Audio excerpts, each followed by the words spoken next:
আপনারা দেখছেন জয় গুরু SP media. তাসাউফ বা সুফি তত্ত্ব ইসলামের সর্বাপেক্ষা গুরুত্বপূর্ণ একটি দিক।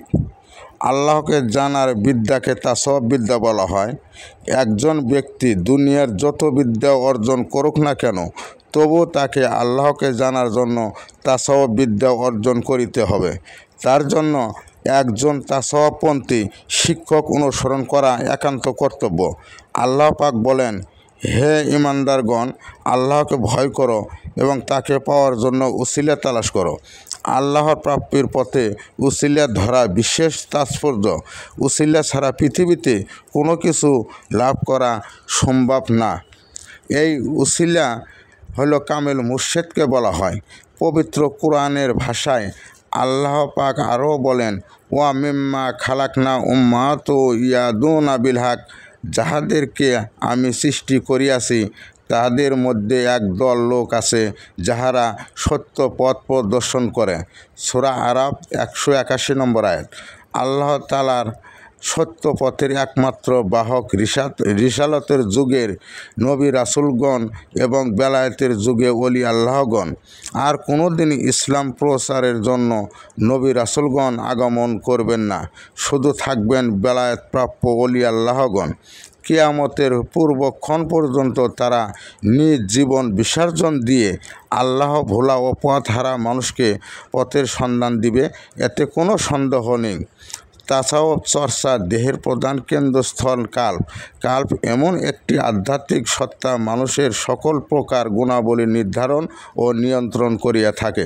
রাসূলে খোদা হযরত মুহাম্মদ সাল্লাল্লাহু আলাইহি ওয়াসাল্লাম বলেন, মানব দেহে এমন একটি মাংসপিণ্ড আছে যাহা পবিত্র থাকিলে সমস্ত দেহ পবিত্র থাকে, তাহা হলো কাল্প। কাল্প আয়নার মতো স্বচ্ছ। এর মধ্যে সৃষ্টিকর্তার নিদর্শনসমূহ দেখা যায় এবং তার নূর প্রতিফলিত হয়ে থাকে। কিন্তু বিভিন্ন প্রকার পাপ ও অন্যায় করার জন্য কাল্প শ্রান ও অস্বচ্ছ হয়ে যায়। তখন সেই কাল্পের সৃষ্টিকর্তার নির্দেশন ও নূর প্রতিফলিত হয় না। এই অন্ধকারময় কাল্প তখন আল্লাহ পাকের সকল রহমত হইতে বঞ্চিত হয়।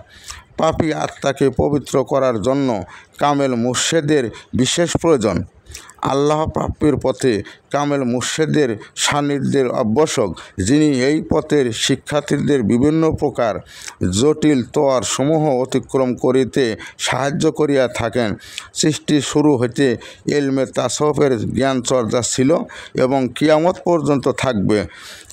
ইসলাম ধর্মের ইলমে তাসাউফের মূল ধারক ও বাহক হযরত মুহাম্মদ সাল্লাল্লাহু আলাইহি সাল্লাম, যিনি হিরা গুহায় সর্বপ্রথম এই সাধনা চালু করেন। সাহাবাগণ ও আহলে সুফফাগণ এই বিদ্যা অর্জন করিয়াছিলেন। হযরত আলী আলাইহিস সালাম ইলমে তাসাউফ বিদ্যার ভরপুর ছিলেন। রাসূলে খোদা হযরত মুহাম্মদ সাল্লাল্লাহু আলাইহি সাল্লাম বলেন, আমি বিদ্যার শহর এবং আলী তার দরজা। হযরত হাসান বসরি রহমতুল্লাহ সাল্লাম, রাবিয়া বসরি রহমতুল্লাহ, খাজা উসমান হারুনি, খাজা মুঈনুদ্দিন চিশতি আজমিরি রহমতুল্লাহ, আব্দুল কাদের জিলানি, বাহারউদ্দিন নকশবন্দি, মুজাদ্দিদ আলফেজ ছানি, শামসে তাবিস, মাওলানা রুমি, মাইসওয়ার সুলতান বলখি, ইব্রাহিম আদম, শাহজালাল, শাহপরান, শাহ কামাল, বায়েজিদ বোস্তামি, খান জাহান আলী প্রমুখ ব্যক্তিগণ ইলমে তাসাউফ জ্ঞান অর্জন করে বহুবিধ ধর্মীকে ইসলামের দীক্ষিত করেন। হযরত খিজির আলাইহিস সালাম হযরত মুসা আলাইহিস সালামকে তাসাউফ বিদ্যার শিক্ষা দিয়েছিলেন। পবিত্র কোরআন তার সততা প্রমাণ করে আসছে। অলিকুলের শিরোমণি হযরত খাজা মুঈনুদ্দিন চিশতি আজমিরি রহমতুল্লাহ আলাইহিস সালাম চিশতিয়া তরিকার প্রবর্তক ও প্রচারক। তিনি ভারতবর্ষে 99 লক্ষ মানুষের মধ্যে পবিত্র ইলমে তাসাউফের গুণে ইসলাম ধর্মে দীক্ষিত করেন। তার তরিকা অনুসারীদের সর্বপ্রথম 4টি শর্ত পালন করতে হয়, যথা আদব, সাহস, বুদ্ধি ও মহব্বত। চিশতিয়া তরিকার শিক্ষার্থীগণকে প্রথমে আদব সহ চলাফেরা করতে হবে। আল্লাহ প্রাপ্তির পথে সাধনা স্তরগুলো সাহসিকতার সহিত অতিক্রম করতে হবে।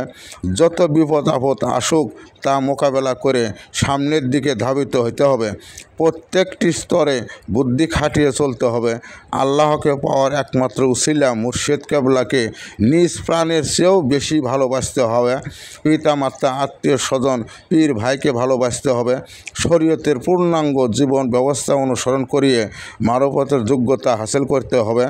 মানব দেহে কতগুলো লতিফা আছে তা অতিক্রম করিয়া ফানা ও বাঁকার পৌঁছার পর মানব আত্মার মুক্তি। কঠোর সাধনা ত্যাগ তিতিকার মাধ্যমে এই সুকঠিন পথ পাশ করা সম্ভব। স্তরগুলো হলো কাল্প, রুহ, শের, খফি, আকফা, নস, আগুন, পানি, মাটি, বাতাস।